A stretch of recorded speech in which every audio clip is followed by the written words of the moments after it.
પ્રધાનમંત્રી નરેન્દ્ર મોદી ગુજરાતના પ્રવાસે આવી રહ્યા છે। આજથી તેમનો ગુજરાતનો પ્રવાસ શરૂ થશે। આજે સાંજે સોમનાથ પહોંચશે પ્રધાનમંત્રી નરેન્દ્ર મોદી। સોમનાથમાં રાત્રિ રોકાણ અને ડ્રોન શો પણ નિહાળવાના છે। 12 જાન્યુઆરીએ ગાંધીનગર મેટ્રો ફેઝનું લોકાર્પણ પ્રધાનમંત્રી નરેન્દ્ર મોદી કરશે। જર્મન વાઇસ ચાન્સેલર સાથે મેટ્રોની સફર પણ તેઓ કરવાના છે। તો સાથે જ સચિવાલયથી મહાત્મા મંદિર સુધી મેટ્રો દોડતી થશે। તો આંતરરાષ્ટ્રીય પતંગોત્સવને પણ પ્રધાનમંત્રી નરેન્દ્ર મોદી અમદાવાદમાં ખુલ્લો મૂકવાના છે। તો પ્રધાનમંત્રીના આગમનને લઈને તડામાર તૈયારીઓ છે, જે અત્યારે ચાલી રહી છે। રિવરફ્રન્ટ પર પીએમ મોદી પતંગોત્સવનો પ્રારંભ અમદાવાદમાં કરાવવાના છે। તો આજે સૌથી પહેલા તેઓ સોમનાથ જવાના છે। સોમનાથમાં તેમના આગમનની છેલ્લી ઘડીઓ ગણાઈ રહી છે। પ્રધાનમંત્રીને આવકારવા માટે આખું સોમનાથ છે અત્યારે થનગની રહ્યું છે।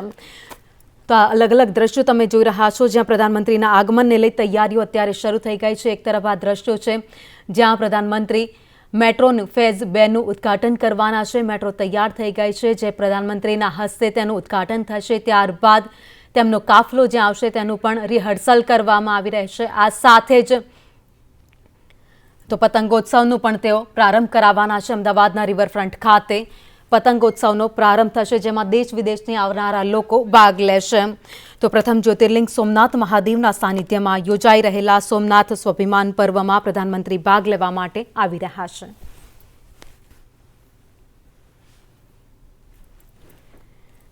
તો ગુજરાતના પ્રવાસે પ્રધાનમંત્રી નરેન્દ્ર મોદી જ્યાં સોમનાથમાં આજે સ્વાભિમાન પર્વ જે ઉજવાઈ રહ્યો છે તેમાં તેઓ ભાગ લેવાના છે। તેમના ભવ્ય સ્વાગત માટે અલગ અલગ તૈયારીઓ કરવામાં આવી છે। ખાસ કરીને આહિર સમાજ દ્વારા ઐતિહાસિક મહારાસની વિશેષ પ્રસ્તુતિ જે રજૂ કરવામાં આવશે। આ સાથે જ ગઝનવીના આક્રમણના 1000 વર્ષ અને મંદિરની પ્રાણ પ્રતિષ્ઠાના 75 વર્ષના ઐતિહાસિક સંગમટાણે આયોજિત આ ઉત્સવમાં સૌ કોઈ સહભાગી થઈ રહ્યા છે। દેશ વિદેશથી લોકો આવ્યા છે। આ સાથે સાધુ સંતો પણ ત્યાં ઉપસ્થિત છે। પ્રધાનમંત્રી ત્યાં સભા સંબોધવાના છે। આ સાથે જ રોડ શો પણ કરશે।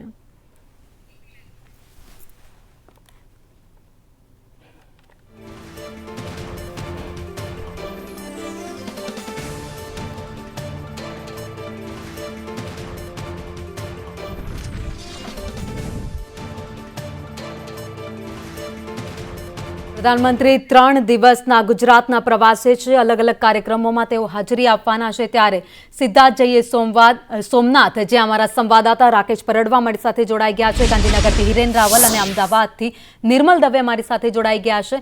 શરૂઆત સોમનાથથી કરીએ। સૌથી પહેલા પ્રધાનમંત્રી સોમનાથ જવાના છે। રાકેશ, અત્યારે સોમનાથમાં તડામાર તૈયારીઓ છે પ્રધાનમંત્રીના આગમનને હવે થોડા જ કલાકો બાકી છે, ત્યારે લોકો પણ રાહ જોઈને બેઠા છે કે ક્યારે પ્રધાનમંત્રી સોમનાથ આવે।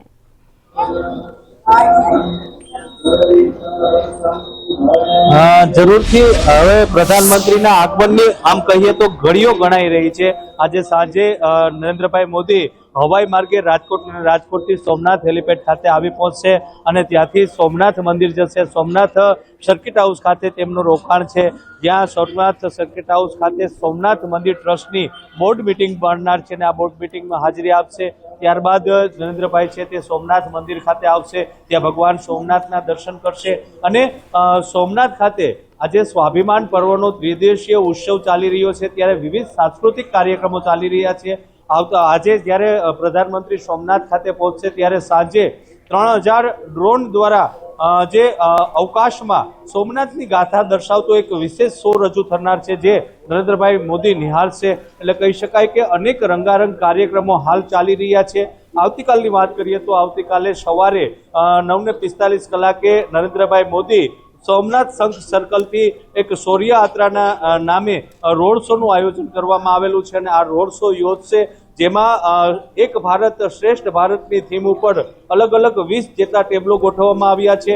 અલગ અલગ પ્રાંતના અલગ અલગ સમુદાયના લોકો પોતાની કલાકૃતિઓ રજૂ કરશે। ગરબા હોય, લદ્દાખનું નૃત્ય હોય, આવા અનેક કલાકૃતિઓ દ્વારા રોડ શોના જે માર્ગ છે ત્યાં ટેબલો ગોઠવવામાં આવ્યા છે અને અભિવાદન કરવામાં આવનાર છે। સોમનાથ મંદિર પરિસરમાં હું આપને જણાવું તો 1 કિલોમીટરનો જે રોડ શો છે તે નરેન્દ્રભાઈ મોદીનો યોજાનાર છે।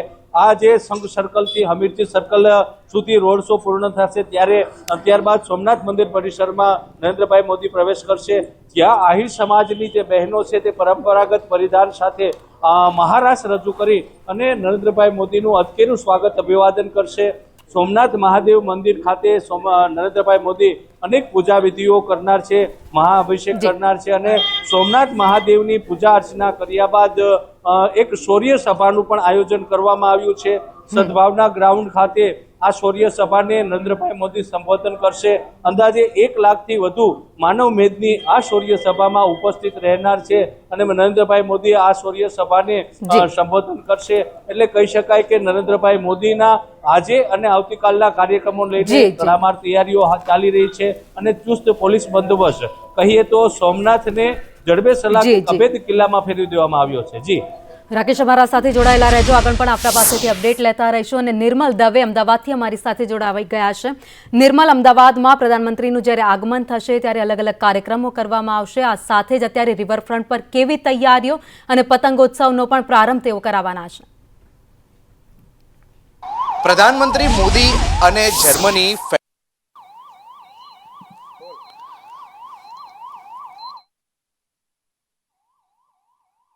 આ કોન્વોય તમને લાઈવ મળશે। ફ્રેડરિક મર્સ ગુજરાતની મુલાકાતે છે અને મુલાકાત આ અતિ મહત્વપૂર્ણ જ્યારે રહેવાની છે એવા સંજોગોમાં અત્યારે આપ જોઈ શકો છો તે અંતર્ગત રિહર્સલ થઈ રહ્યું છે। રિહર્સલ જે થઈ રહ્યું છે એમાં પ્રધાનમંત્રી મોદી અને જર્મન ફેડરલ ચાન્સેલર જ્યારે રિવરફ્રન્ટ ખાતેથી પસાર થવાના છે, આવા સંજોગોમાં સુરક્ષા વ્યવસ્થાને લઈને કોઈ પણ પ્રકારની અડચણ ન ઊભી થાય, પક્ષી પણ પર ન મારી શકે તે પ્રકારની કડક અને સઘન સુરક્ષા વ્યવસ્થા અહીં રિવરફ્રન્ટ ખાતે કરવામાં આવી રહી છે। રિવરફ્રન્ટ ખાતે યોજાઈ રહેલો જે ફ્લાવર શો છે તેની અંદર જર્મન ફેડરલ ચાન્સેલર અને પ્રધાનમંત્રી મોદી હાજરી આપવાના છે। આ સાથે જ પતંગોત્સવનું પણ ઉદ્ઘાટન 12 તારીખના રોજ જ્યારે થવાનું છે, તો એવા સંજોગોમાં સમગ્ર જે રિવરફ્રન્ટ વિસ્તાર છે ત્યાંનો ટ્રાફિક ડાયવર્ટ કરવામાં આવશે। અહીંયાથી જ્યારે રિહર્સલ થઈ રહ્યું છે, પ્રધાનમંત્રી મોદી અને જર્મન ફેડરલ ચાન્સેલર ફ્રેડરિક મર્ઝ અહીં અમદાવાદ ખાતેથી ગાંધીનગર જ્યારે રવાના થવાના છે, જ્યાં મહાત્મા મંદિર ખાતે બંને દેશો વચ્ચે દ્વિપક્ષીય બેઠકનું આયોજન કરવામાં આવ્યું છે। સમગ્ર વિશ્વની નજર આ બેઠક ઉપર એટલા માટે રહેશે કેમ કે જર્મન અને ભારત વચ્ચે જે સુરક્ષાને લગતા સંબંધો છે, સુરક્ષાને લગતી જે સંધિઓ છે, તેમાં ભારત અને જર્મન વધારે મજબૂત બની શકે એમ છે। આવા સંજોગોમાં સમગ્ર વિશ્વની આ બેઠક ઉપર નજર રહેલી છે। કેમેરા પર્સન ઉપેન્દ્ર ત્રિવેદી સાથે હું નિર્મલ દવે, સંદેશ ન્યૂઝ, અમદાવાદ।